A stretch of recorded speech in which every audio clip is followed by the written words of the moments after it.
ये मूवी है दो स्टूडेंट्स की जो कई महीनों के लिए एक आइलैंड में फंस जाते हैं और हम देखेंगे कि वो दोनों उस आइलैंड में क्या क्या कांड करते हैं। तो मूवी की शुरुआत में हम एमलाइन नाम की एक लड़की को देखते हैं जो बहुत ही इंटेलिजेंट और अपने क्लास की बहुत ही खूबसूरत लड़की होती है।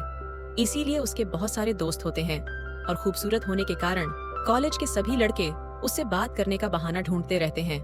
और वहीं दूसरी तरफ हम डीन नाम के एक लड़के को देखते हैं जो एमलाइन की तुलना में काफी आलसी होता है, जिसकी वजह से कॉलेज में उसका कोई भी दोस्त नहीं होता। उसके बाद उनके क्लास में एक टीचर आता है जो उन लोगों को बताता है कि एक प्रोजेक्ट के लिए क्लास के कुछ स्टूडेंट्स के एक ग्रुप को एक आइलैंड में ले जाया जाएगा, जहां पर उन्हें गरीब बच्चों के एक स्कूल को रिनोवेट करने से लेकर उनके अच्छे फ्यूचर के लिए कुछ मदद करनी होगी। उसके बाद उस ग्रुप के सभी स्टूडेंट्स उस आइलैंड में पहुंच जाते हैं और वह आइलैंड दिखने में काफी खूबसूरत था, इसीलिए वहां पर सभी स्टूडेंट्स काफी एंजॉय करते हैं और इसके साथ ही वह अपने प्रोजेक्ट पर काम भी करते हैं।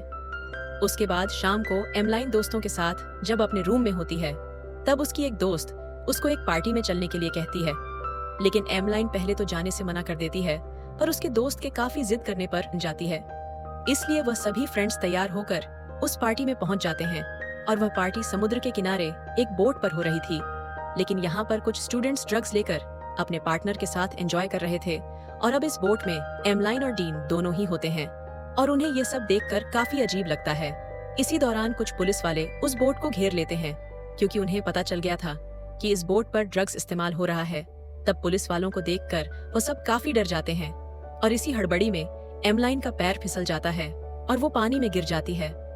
तब यह देखकर डीन उसको बचाने के लिए एव भी पानी में कूद जाता है और वह एमलाइन को बचाकर एक छोटी बोट में चढ़ जाता है, पर डीन उस बोट की रस्सी को काट देता है।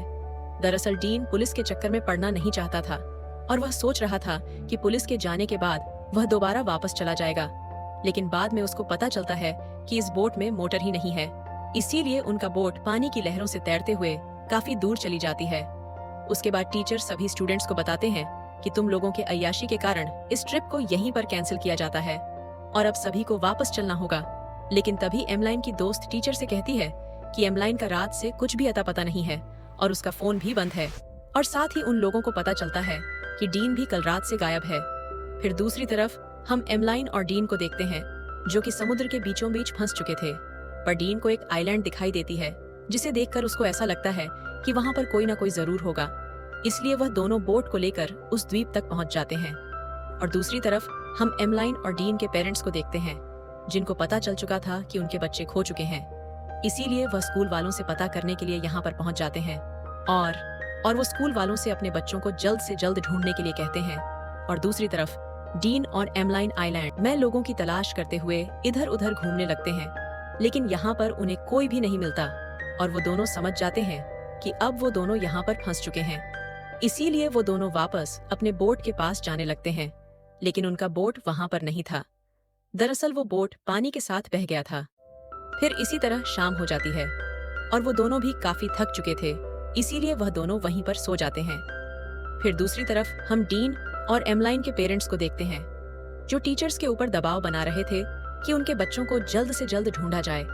फिर अगली सुबह डीन की जब आंख खुलती है तब वह नहाने के लिए समुद्र में चला जाता है और एमलाइन जब पीने के लिए पानी भर रही थी तब जंगल में उसको किसी की आहट सुनाई देती है, लेकिन इधर उधर देखने पर उसको कोई भी दिखाई नहीं देता। उसके बाद दोनों को काफी भूख लगता है, इसीलिए वो दोनों आइलैंड के नारियल और केले तोड़कर खाना लगते हैं। अब कॉलेज में तो ये दोनों एक दूसरे से इतना बातचीत नहीं करते थे, लेकिन यहाँ पर वह दोनों एक दूसरे को पसंद करने लगे थे। और दूसरी तरफ पुलिस वालों को लगता है कि वह दोनों अब मर चुके हैं क्योंकि उनको गायब हुए 1 महीना हो चुका था, इसीलिए अब सिर्फ उनके डेड बॉडीज को तलाश करने का फैसला किया जाता है, लेकिन उनके पेरेंट्स अभी भी उनका तलाश कर रहे थे। उसके बाद हम डीन और एमलाइन को देखते हैं जो एक दूसरे से बात कर रहे थे, लेकिन तभी डीन को अचानक वहाँ पर एक कंकाल दिखाई देता है जिसे देखकर वो काफी ज्यादा डर जाता है और साथ ही एमलाइन भी उसे देख डर जाती है। अब उस कंकाल को देखकर एमलाइन को ऐसा ही लगता है कि कुछ समय के बाद उनका भी यही हाल होगा, लेकिन डीन उसको समझाता है कि हमारे साथ ऐसा कुछ नहीं होगा, हमारे पेरेंट्स हमें जल्द ही ढूंढ लेंगे और हम सही सलामत अपने घर चले जाएंगे। अब डीन की बातें सुनकर एमलाइन को थोड़ा अच्छा लगता है और बातों ही बातों में वह दोनों एक दूसरे के करीब आ जाते हैं और किस करने लगते हैं। इसके बाद वह दोनों वहीं पर इंटीमेट होने लगते हैं और वह दोनों एक दूसरे में इतना खो जाते हैं कि वह भूल जाते हैं कि वह दोनों यहाँ पर फंसे हुए हैं। फिर अगली सुबह एमलाइन की जब आंखें खुलती हैं, तब वह देखती है कि डीन यहाँ पर नहीं है, जिससे वह काफी ज्यादा डर जाती है और वह उसको ढूंढने के लिए जंगल में जाने लगती है। उसके बाद वह उस जगह पर पहुंच जाती है जहां डीन एक गड्ढा खोद रहा था ताकि वह उस कंकाल को दफना सके।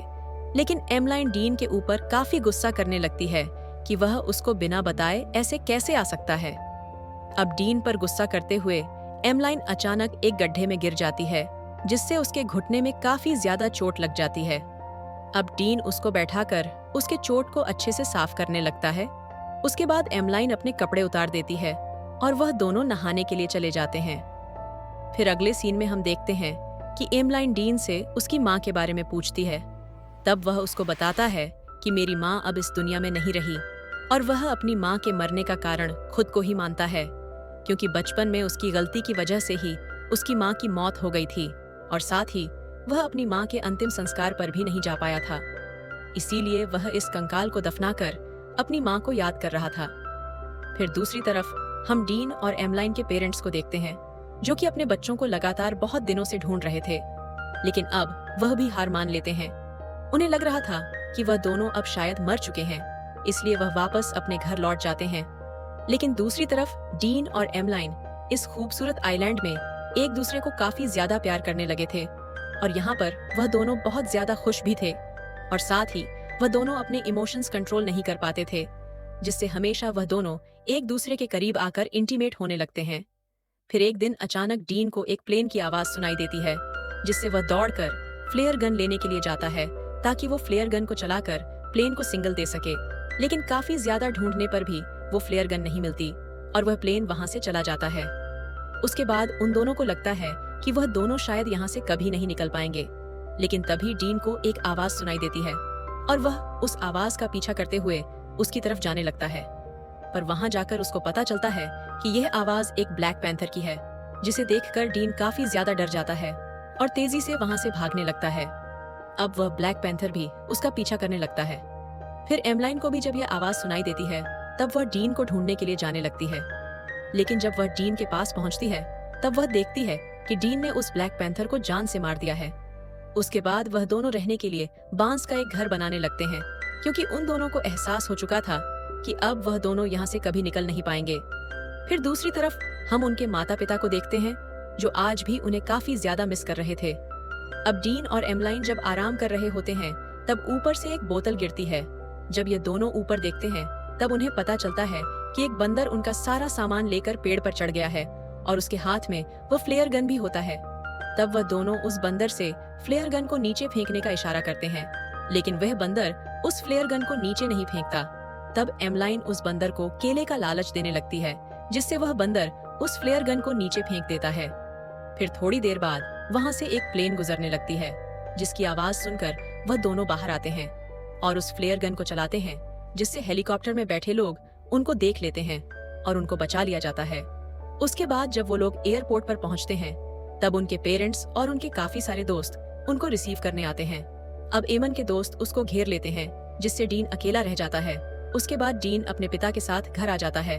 फिर रात को डीन एमलाइन से मिलने के लिए उसके घर जाता है, लेकिन एमलाइन उससे अच्छे से बात नहीं करती और उसको करीब आने से भी रोकती है।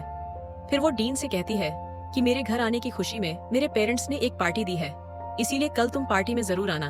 फिर अगले दिन पार्टी में डीन पहुंच जाता है, पर वो देखता है कि एमलाइन अपने दोस्तों के साथ ही बिजी है और वो उसको इग्नोर कर रही है, जिससे उसको काफी बुरा लगता है और वह फिर से अकेले रहने लग जाता है।